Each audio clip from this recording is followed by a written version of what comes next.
There we go. Okay, now welcome to Songwriter Circle. I'm going to give you guys all a chance to ask questions and talk, but we're kind of expecting just a little bit of, a crowd. And so I didn't want everyone to kind of, clamor over each other. So just a few things. I would prefer to answer questions than gab about my own personal stories. So, so feel free at any point to use I think there's like a raise your hand thing on Zoom. You can also just in the message, just message a question to me or to the group if you'd like, a public, thing.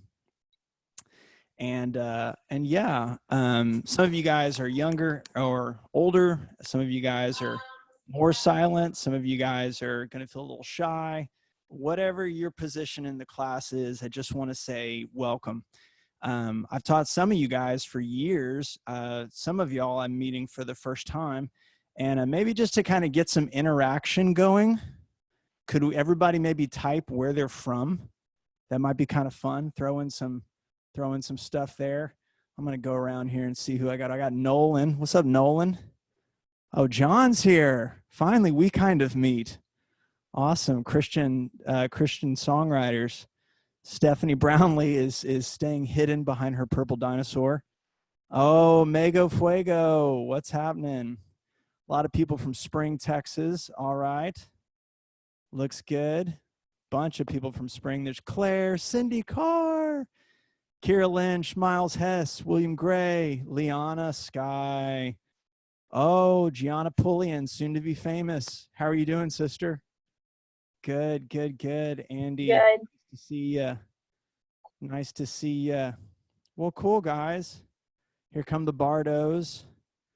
Awesome. Well, we got a great group today. Welcome to the first, again, Songwriter in the Round.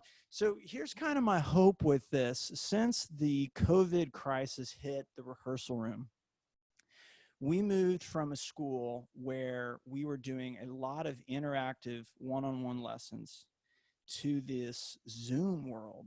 And I thought, I really want our students at rehearsal room to know that we're the kind of music school that wants to partner with them and mentor and be a sort of a trail guide, not because we know everything, but because we enjoy doing that more than teaching the exact right answer to music, because I don't have that.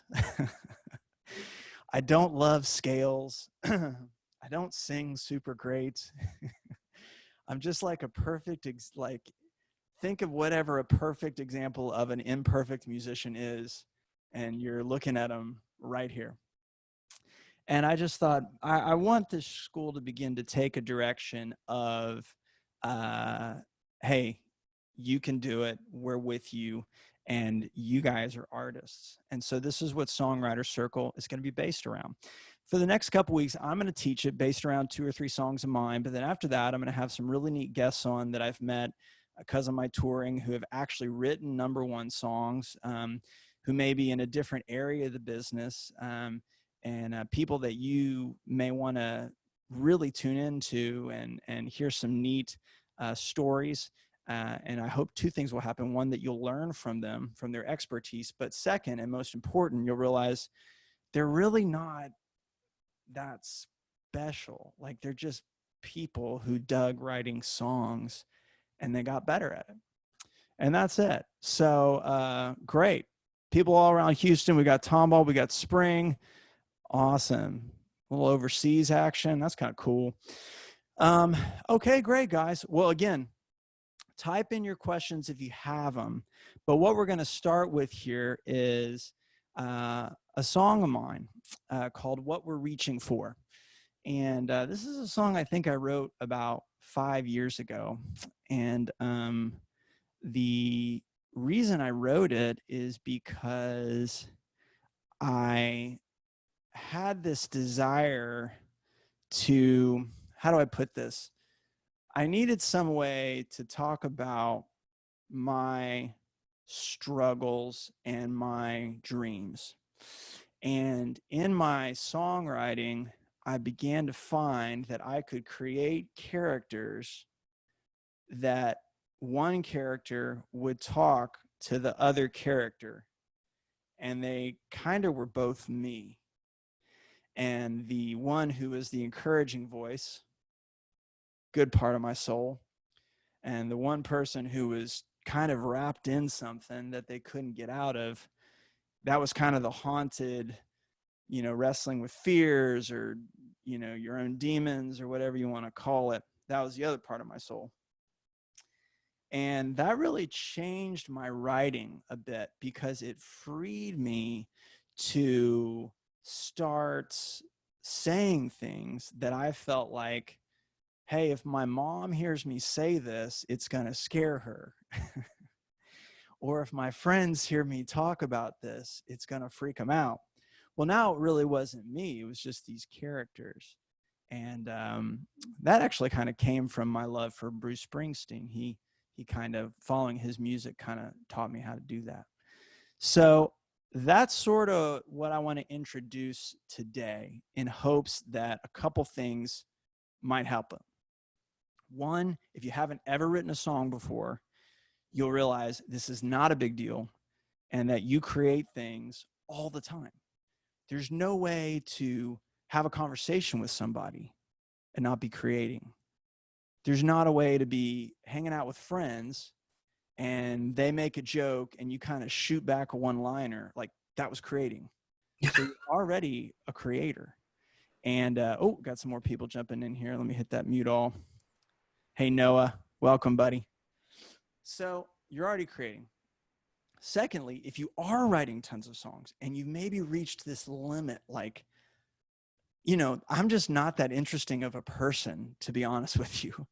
And after I wrote like song 5, which is when I was like 16, like, I'd said it all. Like, this girl broke my heart, and God's cool, and maybe someday I'll be a rock star. Like, that was it. That's like all I had. Those were my only feelings, and that was every day for me.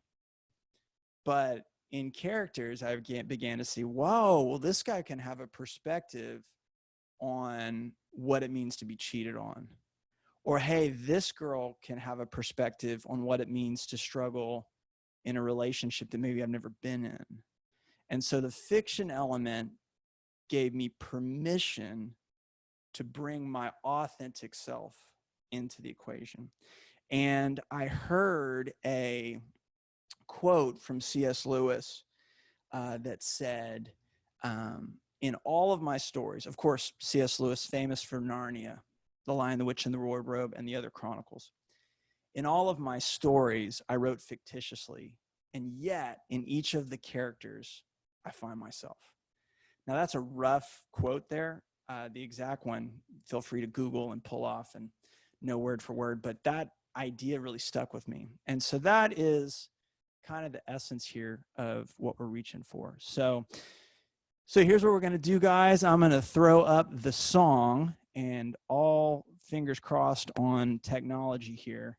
But what I'd like for y'all to do is maybe everybody just kind of give me a thumbs up, and let me know if you can, if you can hear things the way they need to be heard, that kind of thing. Actually, I think what I might do is, let me just pick somebody out on random. Hey, Philip McDowell. How you doing, buddy? Can you hear me there? Yep. Yeah, okay, cool. Since I can't see everybody once I do the share screen, I'm just going to ask you to tell me, hey, video is rolling. All right, does that sound good to you? All right, then I'll throw you back on mute where you belong. I'm just kidding. Yeah, that's how you really get them to write songs. Put them on mute. On mute. Philip's a great songwriter. Okay, here we go, guys. So what we're reaching for, and I'll pull up the video and the music, and we'll just kind of listen along here, and then y'all can make fun of me and my song. Here we go. We shot this video in Tomball, by the way. A place called Jane and John Doe Bakery. Hopefully it's not too loud. It'll be coming up. Philip, we okay there, buddy? It's a little loud. All right, here it comes.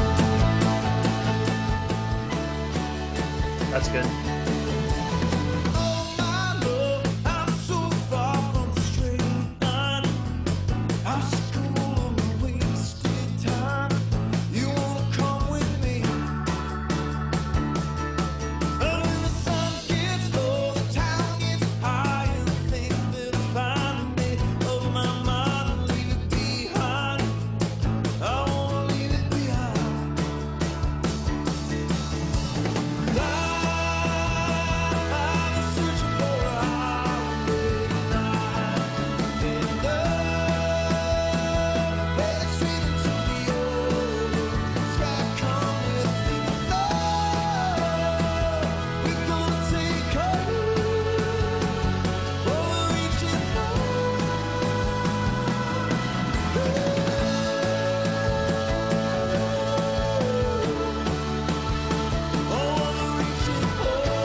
right, guys.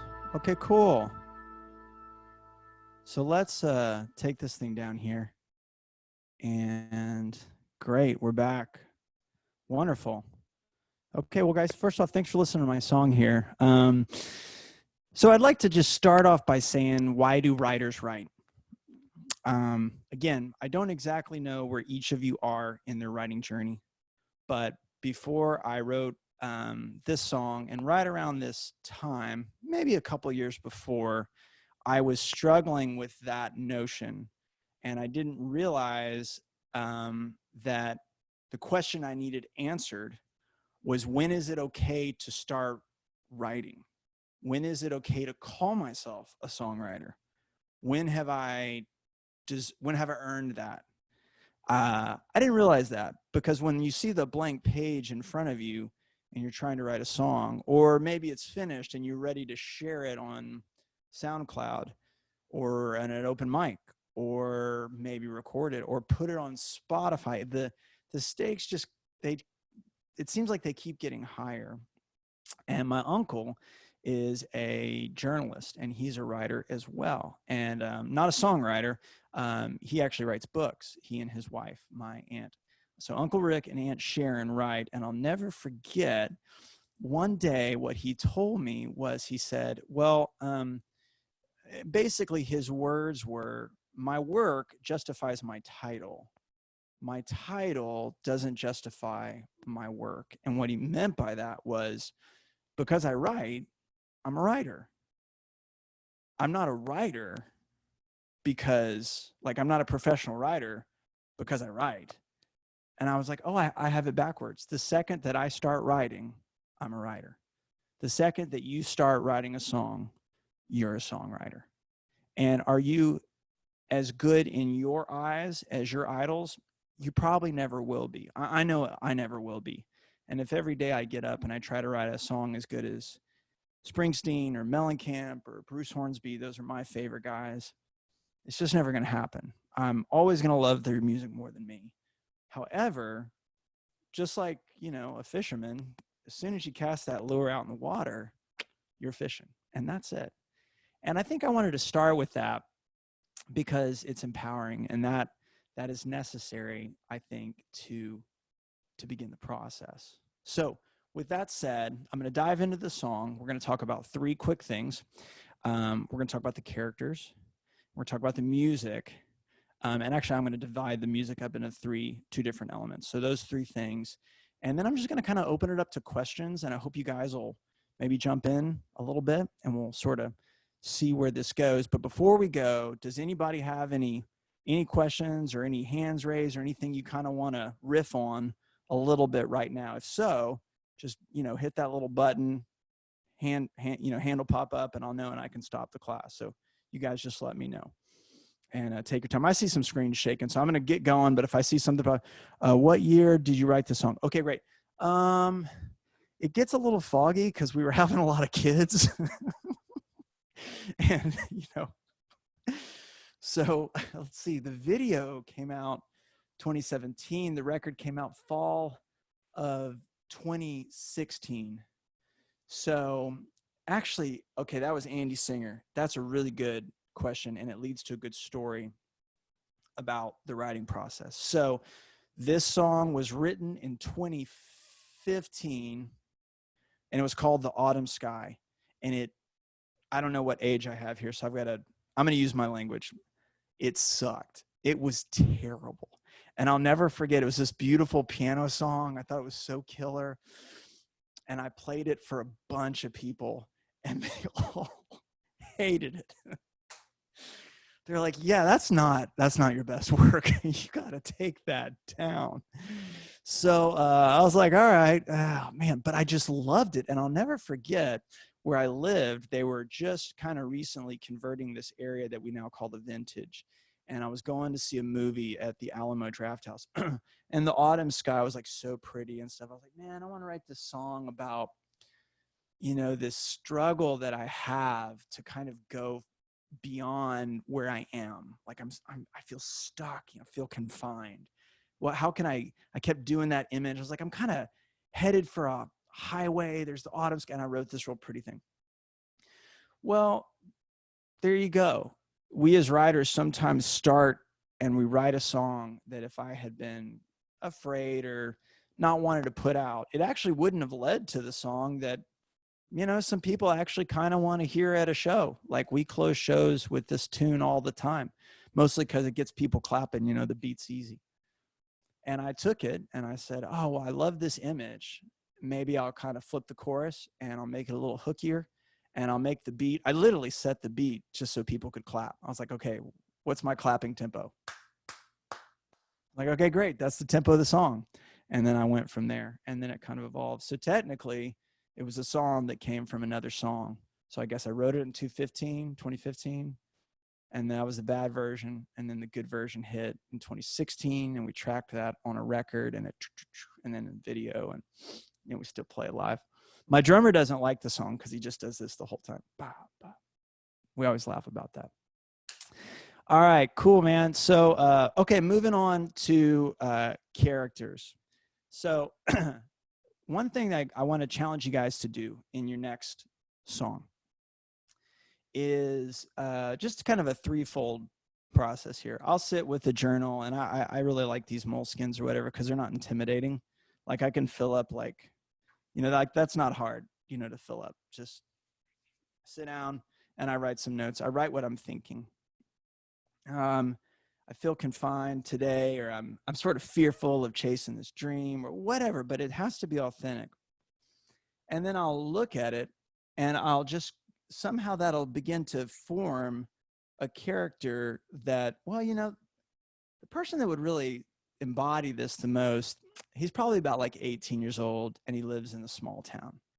And then those thoughts begin to just kind of create a web, and I just sort of keep pulling at them. I see a lot of red dirt. Well, maybe he's living in Odessa. Okay. Oh, maybe that's his job. Maybe he's working on an oil rig. And then that just begins to expand the universe. And as soon as I have that, I can talk like that person. And I don't feel like I'm not scared anymore to say something that I might not say. What We're Reaching For is a very positive message song, but I have some very heavy and dark songs that I don't think I would say that because they may not have actually happened to me, but they need to be said. And strangely enough, it shows they're the ones that connect with people the most. They'll come up and just be like, man, I love that song. It's, blah, blah. And I go, that's really crazy. That's not really a part of who I am. So the characters start with the idea that you feel.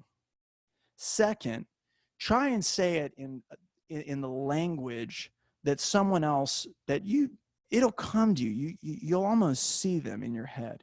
And it might not, it might not be somebody of the same gender. I've written songs from the perspective of a female.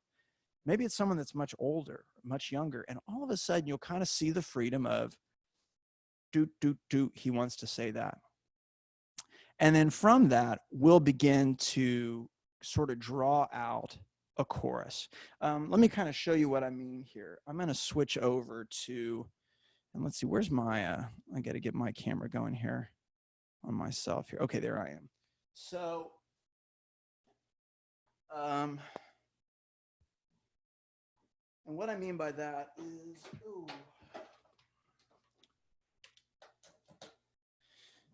okay, guys, maybe you guys can give me a thumbs up on guitar volume. Is that good for everybody? We're hearing that good? Okay. So, back to that music that I had there. Let's all check a look at this chorus real quick. Do, do, do. And there we go. So, if you look at this hook, I'll sing it real quick. And now I've been searching for a highway tonight. And now I'm headed straight into the autumn sky. Come with me, love. We're gonna take hold of what we're reaching for. Ooh. Now that might, at least I hope it sounds poetic. But if you read it, it doesn't. I've been searching for a highway tonight. I'm headed straight into the autumn sky. Come with me, and we'll take a hold of what we're reaching for. By the way, whenever I put the word love in something or baby, it's because I ran out of good words. It's just straight up filler. But it always sounds cool. Again, back to this character. I was stuck in this moment.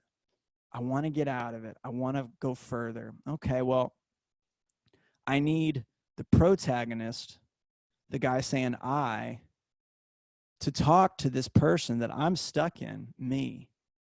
I know that's kind of strange, but that's really how I was feeling. And my only hope was that it would be one of you guys or somebody in an audience or somebody listening to Spotify, but I can't guarantee that. I don't know. I don't know if anybody's going to resonate with that. I can only talk to myself, and I can only do it in an authentic way. So again, those lyrics were just very easy to write because I didn't try and shoot for something poetic. This is something that if, you guys were journaling, I've been searching for a highway tonight. I got to get out of here. And the autumn sky thing, I might be aiming for something poetic, but it doesn't feel that way to me. It was right there in front of me in a sunset. I've been started highway tonight. I'm headed straight into the autumn sky. Come with me.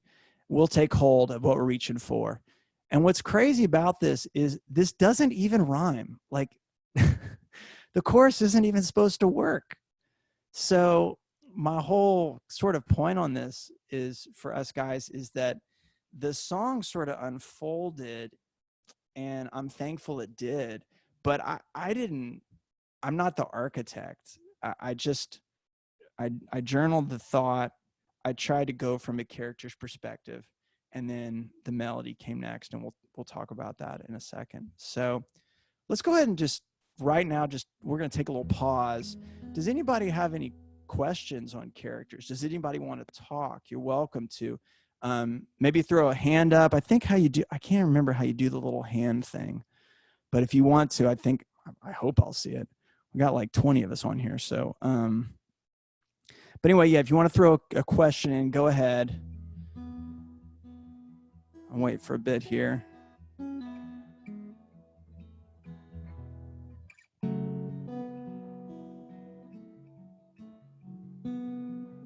Oh, we got a hand up, Mr. Davis. Hey, Kent. Was shaking. You were talking about, you were coming up with your lyrics and then you come up with the melody. Another famous team is Bernie Taupin and who's the Rocket Man? Elton John. Right. What I understand is he would come up with the music and then Taupin would write the lyrics. Or vice versa. And yeah, they switched it around. And Elton John always said, half the time I didn't even know what the lyrics meant. But I don't know, I'm really getting to the ordering. And sometimes does it come together or does one usually come first for you? No, these are great examples. Can I answer that second? Because you brought up something like, okay, I don't know what y'all can see on your end, but I think what I'm looking at is about 32 or 24 of us here. You know, I'm hoping that at the rehearsal room, you guys will realize that sometimes y'all are one piece of what might be a really cool songwriting collaboration. And what Kent's bringing up is if you're a lyric guy, but you can't write chords for crap, that's all right. You know, Bernie Taupin, you know, he had Elton, vice versa. All of my favorite Elton John songs are Bernie Taupin songs. So sometimes that little thing that you write down that day, you might be a text message away from a guy going like, dude, hey, I know you play guitar. Can you do something with this? And it starts a little thing. Or maybe you're vice versa. Maybe you've got the thing, you know, and I'll go into Kent's thing here to answer his question about the music versus the lyrics. Maybe you've got a music piece, but you know a friend or somebody that likes to write lyrics. And you go, I could just use, here's a music idea. In end of January, February, I went, it was kind of cool. I got to go to Los Angeles to write with all these people and stuff. And that's very different. All of their instrumentation is computers. They use Ableton and they're dropping pre-recorded sounds and sampling in. Very few of them are operating keyboards and stuff. And they're just going nuts on this stuff, looking for something that feels good. And then someone will just start like, bop, bop, bop, bop. And then that will turn into, how to sing, ladies, how to sing. It's nuts. So yeah, I think that process is really cool. To answer Kent's question about me, whenever I have something that feels like substantial or it has sustenance, or I should say a lot of times I'll feel a part of my first draft has sustenance and the other doesn't. And the Autumn Sky song had lyrics. And when people said, oh, I really don't love it, I realized, okay, what they don't like is probably the music, because I don't love it either. But this idea about like these guys, you know, he's talking to this girl and it's so cool. And so I had the lyrics and then I sat with, and I think I've got a way to kind of switch over here to my guitar now. Yeah, I had this little, let's just take that away.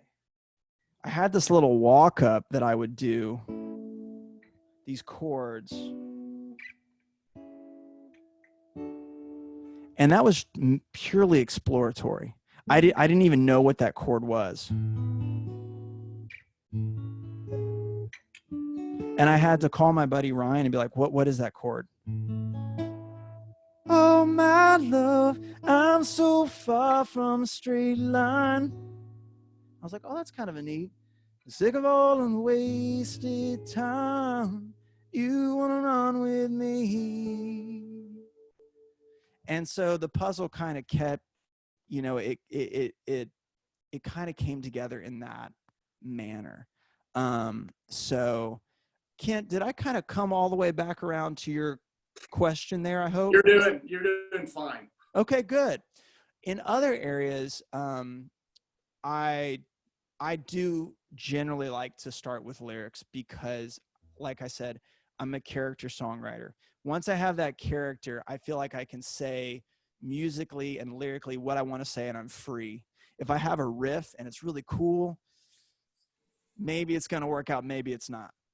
But that's changed. I used to be a riff guy because I was in a rock band and we wrote a lot of,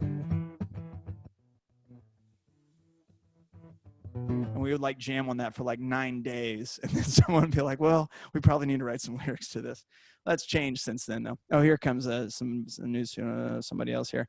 Okay, cool. So let's see. I had another question here. Alex says I have to go. Bye-bye. Oh, Noah says to raise a hand, press the reactions button, then press the raise hand symbol. Good instruction. Noah's our future Green Day leader here. That kid's a punk rocker. Okay, awesome, guys. Well, great. The next portion of this little song thing, if nobody has any other questions on that so far, on characters and lyric writing and all that fun little stuff, again, my encouragement is experiment. Set aside 10 minutes of your day, coffee, having a soda, unplug from the video games, and just connect and go, how am I feeling? Write it out. Is there a character that would say this? How would they say it? Boom. Great. Now, and this is what we'll get into here, can I put that to music? So I sort of touched on that a little bit with the thing I just showed you on guitar. And I can show you that on piano or whatever, blah, blah, blah. But the main thing that I want to demonstrate here is it's all about using what you got. I'm only going to use his first name here because I don't want to call out anybody, but there is a student we have who I don't get to interact with quite a bit. His name is Brian, and his voice is insane. And I walk past him taking lessons with this other instructor, and I hear him. I've even heard him singing in different languages, and I'm like, that guy has a better voice than me, and I own this, I own this school. Like, it's ridiculous. So I don't know, does he feel limited in his instrument? Could he sit down? Like, he obviously has the voice. Maybe he writes some lyrics. Well, does he have the chords he needs to play? And when will that time come that he'll know, quote unquote, enough? Well, my answer to that is, if you wait for that day, it's never going to come. It's never going to come. You will never think your riff is that cool. Maybe every now and then you think it's cool, but most of the time it just feels like something you've already played or you always play, because it probably is. It's probably something you've been noodling on, for days. Back to this guy here. Where's my little, oh, I think I've been on my guitar the whole time. Sorry about that, guys. But now, since we're there, let's keep it moving. The chorus, it's just these 3 chords. Nav, E chord.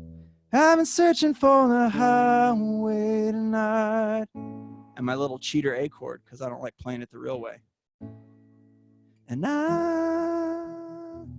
it's not even a fancy rhythm. With me, love. Again, I got a little F sharp thing I had to figure out. And then I did this weird chord called an E over G sharp. But the point is, I used what I had. And, I had there's a story. My dad was an eye surgeon. He's really good. and he built up this clinic and this hospital all around eye surgery in Bryan College Station. And he has a story he told me of getting in an elevator elevator in a hospital. And it was like first year residency or whatever. And he gets in with all these expert doctors. And one of them must have been kind enough to look to him and say, you know, that he looked kind of stressed out. He's like, how are you doing? First year residency, whatever. He's like, man, when does it ever feel like you know enough? And like, they kind of looked at him, laughed, and go, you're never going to feel like you know enough. And I think the point of that is the musical universe is so broad, and there will always be artists that play chord progressions or inversions or things that not only you don't know them, but they're not native to how you hear and experience music. So it's not something that you're going to wake up and just sort of project. For me, I'm kind of a 3 or 4 chord guy, at least until I get to bridges or whatever. And that's okay. I've just embraced that and realized, oh, I can use those in good enough ways. And the younger songwriters that we have at the rehearsal room, I think are the kind of the blessed ones, because they haven't really been exposed to enough stuff to realize that they really don't, quote unquote, know a lot of music. You know, and I think that's the gift. And that's just what I'm encouraging you guys to do, is we have our authentic journal entry. Maybe you take that and put it in terms of a character if it frees you up a little bit. And then third, you just sort of take what you got and you put it to music, and that's it. You know, if we look at some of the most basic songs, or I should say most popular songs, sometimes they're the most basic ones, you know. The biggest band for me when I was a kid growing up was Green Day. And I honestly don't know if they really knew how to play music well in their teens. And that's sort of what I'm hoping to kind of pass on to you guys, is whatever you love the most and whatever you do the most will be a tool that's most helpful to you, because you'll be comfortable using those things. If I have a melody and I start playing E, D, and A, I know my way around it. You know, I could just kind of sing till the cows come home, and I know everything's gonna be all right. Like, oh, that melody sounded okay. Well, it's because I'm using tools that I'm really comfortable with. Instead, I try to go in a direction that's not instinctive. It'll lead me to a song that is just too complicated and it doesn't feel natural. And at the end of the day, these songs are all about connecting with people. So does anybody have any questions or thoughts on music or composing or chord structures, anything of that nature, or on maybe this particular song? I'll put it up again because it does have kind of some strange chords to it.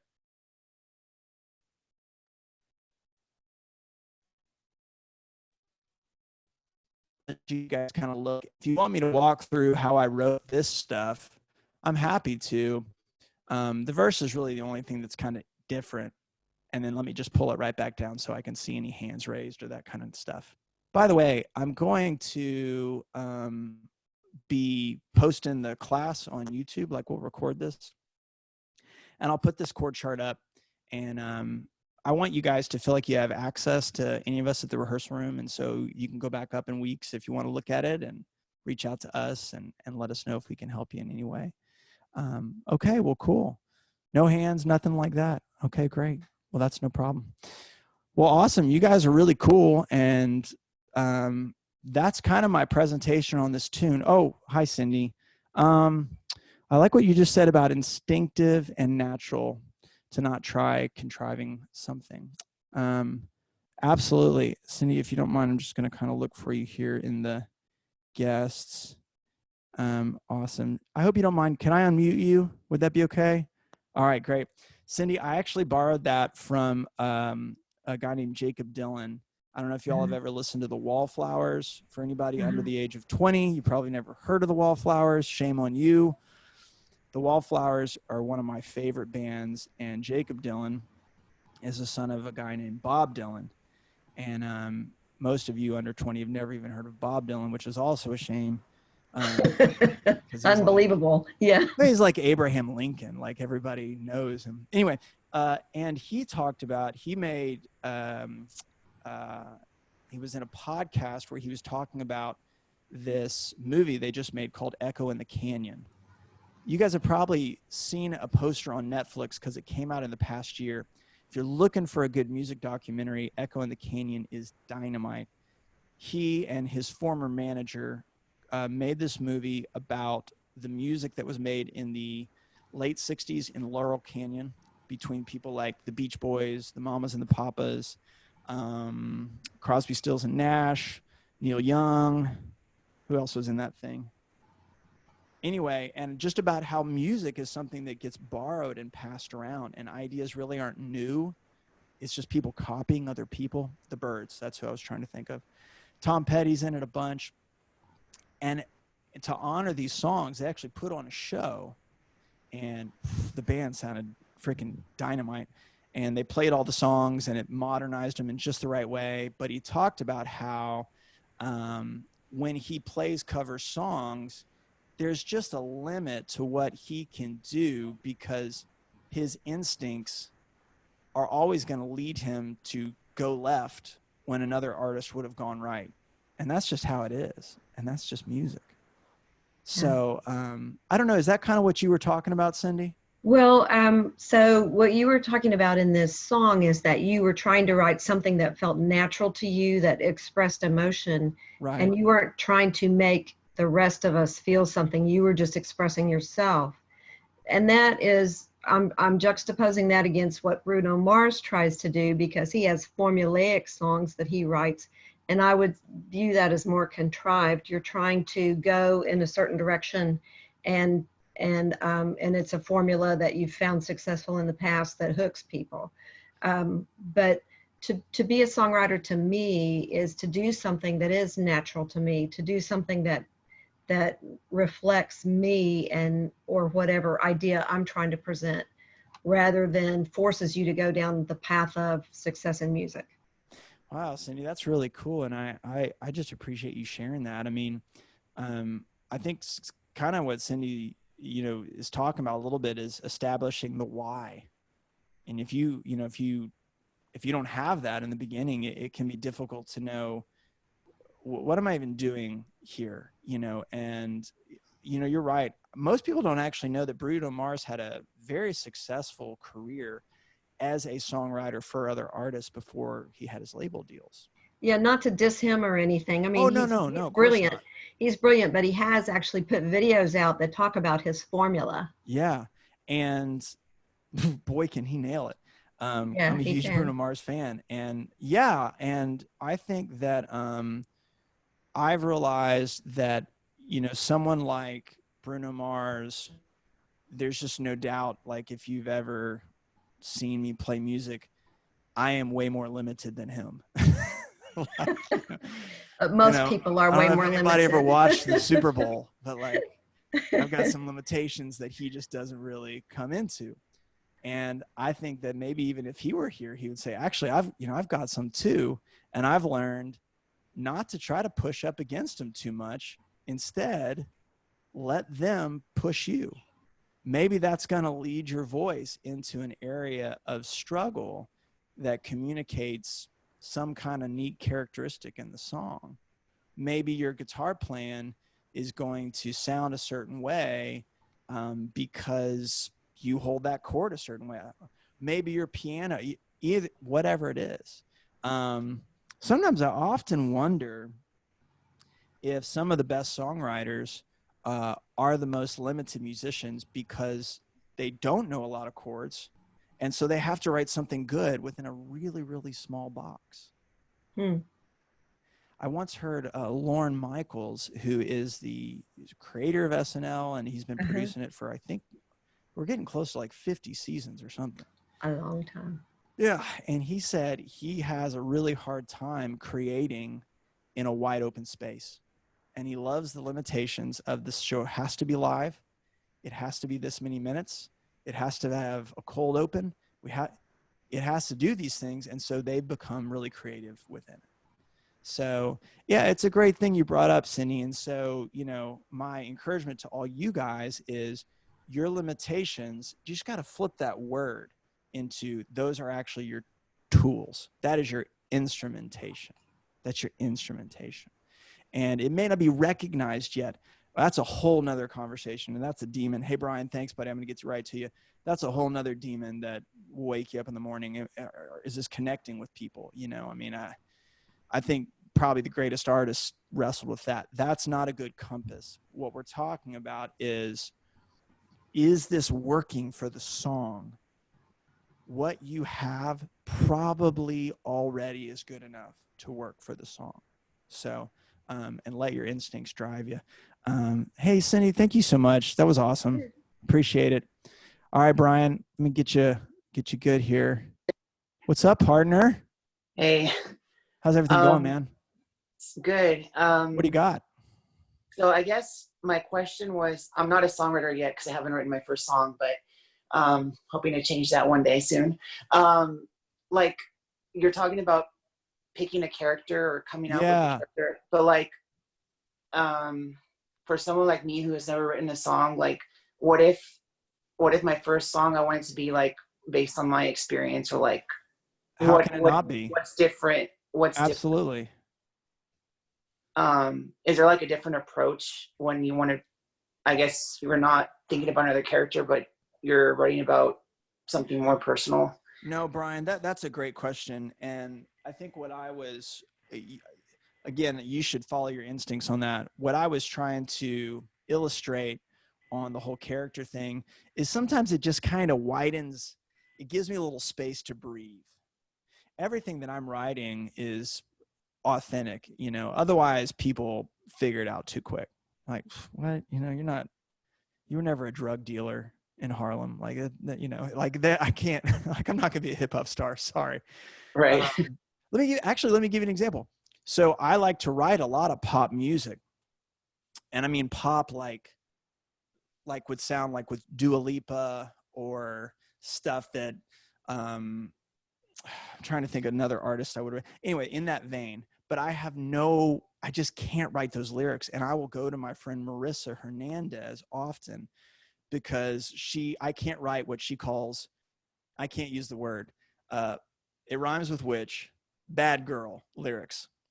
So like, I can't write that stuff. Like I don't have attitude, you know? And so to answer your question, and I kind of went way out on this one, but what I'm trying to say is when I try to, I am writing something authentic 100%.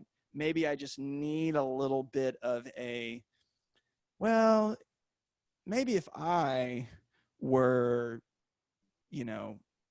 16 years old, I'd say it this way, and I can just kind of get away with it a little bit. However, in the past 5 years, have I written songs that are like, this is Keaton Kaufman talking from his heart? 100%. Like autobiographical. You know, I call those my diary songs. Mm-hmm. And it always starts with me. The character just kind of gives me, some permission, but don't complicate it. Don't complicate it. I think about a lot of artists, some artists that come to mind that are like that just, they're not character songs at all, are a lot of pop artists because I don't want to make it complicated. Katy Perry wouldn't write a song like that. Doesn't make sense. Firework or Teenage Dream or all that stuff that she and Max Martin write. It's like, boom, this is Katy Perry saying it. Bam. I don't know. That's an example that can help you. Yeah. And by the way, let me just say one thing as we're kind of reaching our end here. I'm not giving you guys advice as much as I am just trying to kind of lead, a discussion, because I see all you guys as my peers, whether you're writing song 1 or 70, or, no matter what your age is, no matter what it is, songwriting is not a competition. To bring it back, when we write, we're writers. If we're writers, it doesn't mean we're writing. That it's the action that gives you the title, and that's what kind of gives you permission and stuff. So guys, this has been super fun. I'm interested to hear anything else that anybody's got for this little session, this little activity. We'll definitely meet back again next week. Before I close, does anybody have anything else? By the way, Brian, thanks so much, dude. That was great. Thanks. Anybody got anything else?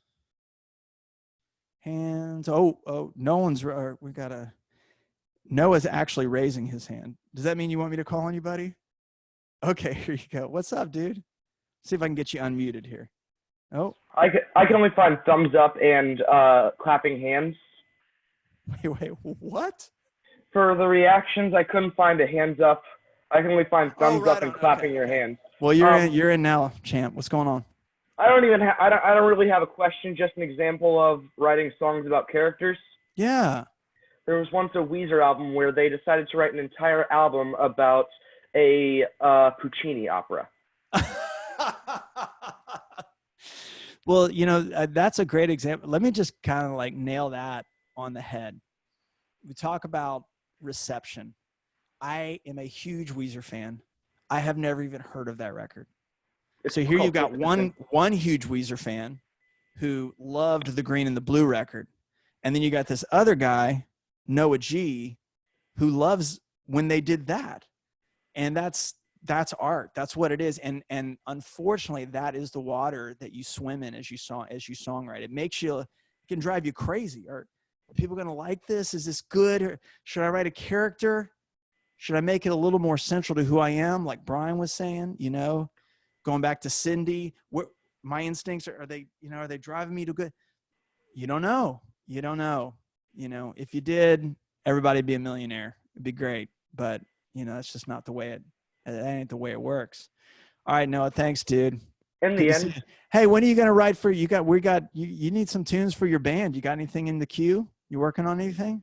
Nope. Oh, that's not a good answer. Come on. Okay, well, you know what? I'm going to close with this here. Thanks, buddy. So we're going to have this next week and ongoing weeks. Assignment might not be the best word for everybody, especially for the kids who are having to do a ton of Zoom calls in school.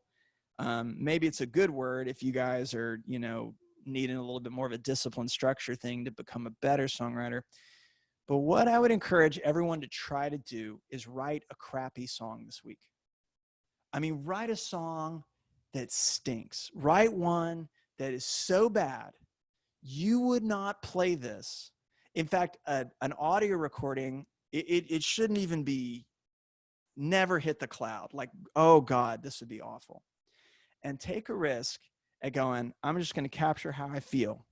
Maybe after I read the news one day, or maybe after I'm on Instagram, or maybe I'm, somebody said something to me.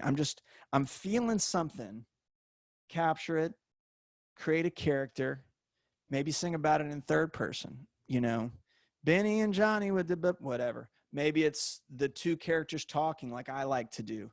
I've got the hopeful side of Keaton Kaufman and the believer talking to the guy who follows his own demons. That helps me a lot. And just take a risk on that. Pick your smallest element of music. Maybe it's 10 chords. Maybe it's 4 chords. Maybe grab a loop off the internet. Maybe grab an instrumental off YouTube. It could be anything.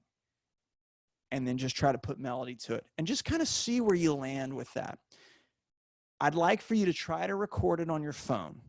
All right? And then listen to it the next day when you wake up. Don't judge it the same day. That's bad. Bad idea. You're too in the process. Do your thing. And don't spend an hour. 30 minutes. Womp, hump, la, la, la, la, la. Record. Okay. Put it away. And then the next morning, maybe you go for your walk. Or if you're a kid, you wake up at 12:30 p.m. and you have your donut. And listen to it. And it will surprise you. You'll say, I can't believe I wrote, like, that's me, but I don't really feel like that's me singing. I'm almost enjoying this as if it's from another artist. Maybe you've already had that experience, but I would count that as to one of the best feelings I have in the world. It's why I keep writing. I'd love for you guys to give that a shot. And I hope that's your experience, this week. So, guys, this has been a real pleasure. Please tell your friends about Songwriter Circle. It's something we'll be doing at the rehearsal room because our mission here is to help you become the artist that you dream to be. You may not think of yourself as that way, but I promise you, if you're on the Zoom call, you're already a writer and you're already an artist. It's done. Now it's just about getting better. So that's about it, guys. Any hands, any questions, anything at all? Let me know. Okay, William's shaking his head. Does that mean it's time to go, William?